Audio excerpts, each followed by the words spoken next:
Hi guys, so today after school we're going to be starting lacrosse. So lacrosse is a bit different for us because I'm a lefty in lacrosse. That's my dominant hand. Righty. So I'll be playing righty, you'll be playing lefty. We're probably going to focus most on our cradling and passing. We'll put some shots in there too. I think lacrosse is more of like, if we want to kind of get the shooting down, we have to do the cradling and passing first. Okay, so for lacrosse day 1, we started off by just doing 30 non-dominant throws to warm us up. After this, we watched some tips. Okay, so now I'm going to be applying the tips from Taylor Cummings' YouTube video on how to properly cradle. So what I'm going to do is I'm not going to really use my body to sway me in cradle. I'm just going to kind of use my wrists instead of my body so that I'm more stable when I'm doing it. Once Emmy and I took the drill into account, we went ahead and did 100 throws, so 50 each, and recorded how many drops.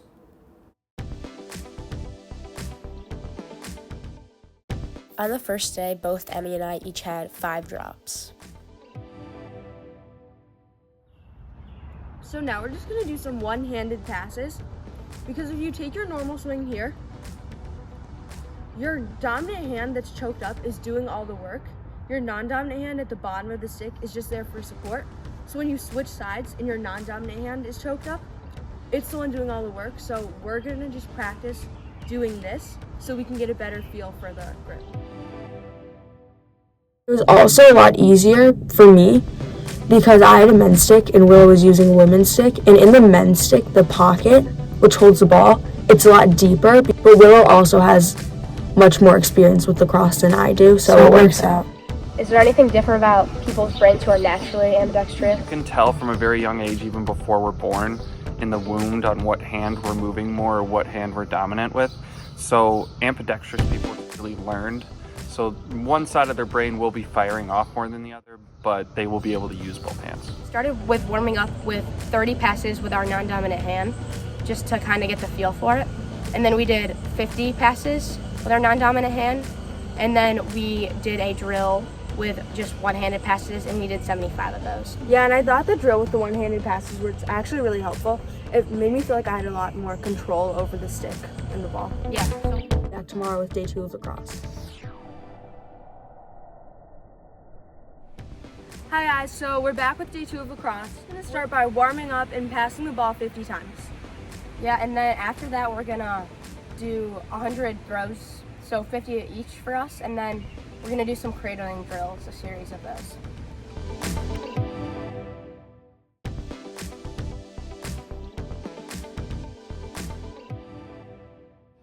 Okay, so now Emmy and I are gonna be doing this catching and throwing drill to help our ball control that I found from lacrosse training on YouTube. Basically, you're just gonna throw it underhand, and then one-handed with one hand on your stick, and then Emmy, if I'm throwing it, then Emmy will be catching it like that. So we'll demonstrate it.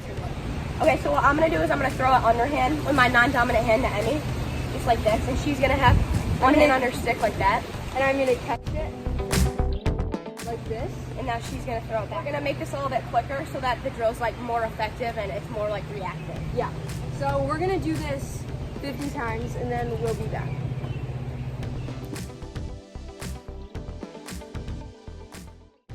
I feel like it felt a lot more comfortable. I mean, day 1 was pretty comfortable, but I feel like we were starting to get the hang of it more. Yeah. But an issue we ran into, so I had more drops yesterday than I did the first day, but I think it's because since we were getting more comfortable, we were throwing it harder. Much harder, yeah. Also, we were looking right at the sun. Yeah. No excuses, but. And we lost the ball a couple times, but overall it wasn't that bad. It was really hot out. Yeah, it was hot, so it was a lot more tiring.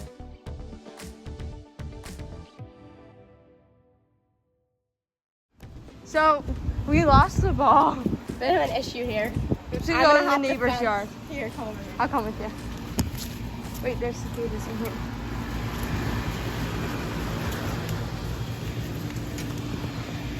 Are there cicadas? No. Wait for me. We found it, guys. Headed back. Okay, so this is a drill from Coach Colley at Team 1 Lacrosse. So basically, I'm going to demonstrate this with my right hand, so it's just easier. So you go like this, in, out, in and out on the ladder. And as you do that, you cradle the ball. So you go in and out, in and out. And we'll do this all the way down. So I'll go all the way down. When I get to the end, I'm gonna pass the ball to Willow. And then she's gonna do the same thing all the way down. By the time she's done, I'll be back here. And then we'll repeat that 20 times. We also implemented more cradling in yesterday than the first day. And that was good because it kind of we weren't like tracking anything, but it made us feel more comfortable with our throws. Yeah, definitely. So that we're able to catch it better.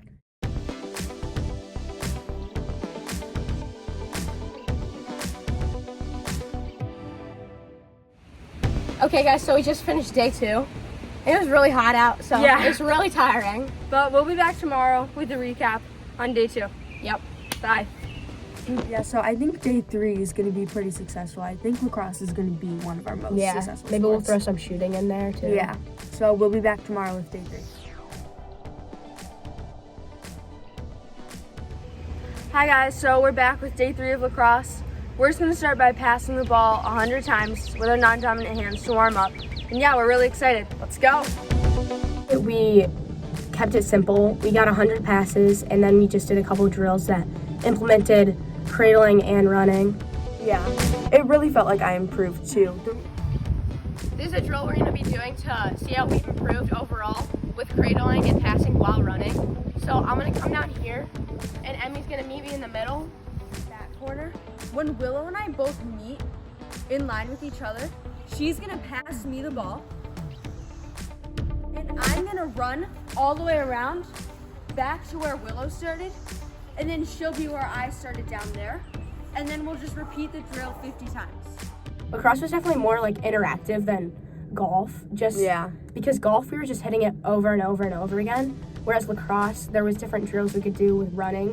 We had the whole backyard, and obviously lacrosse is more of a team sport, so you're moving around. So we kind of tried to get the running part into that, so it was good, I thought. So now Emmy and I are going to be doing a drill that consists of switching hands. So I'm going to pretend this log is my opponent. I'm going to come in with my non-dominant hand, which for me is my right, Emmy is her left. I'm going to make a move, switch to my dominant, and then I'm going to run up, switch back to my non-dominant, and I'm going to pass it to Emmy, who's going to be standing right there. And she's gonna run down, do the same thing I did, and pass it to me, and I'll be standing right there. We're gonna be repeating this 10 times on each side.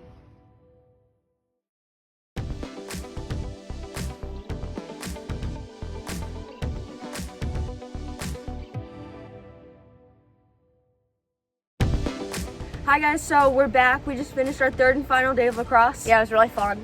Yeah, it was a really good unit. I thought lacrosse was probably more fun than golf for us. Yeah, and it was also a lot easier. Like, it was so much easier to just pick it up, and I just got the hang of it way faster.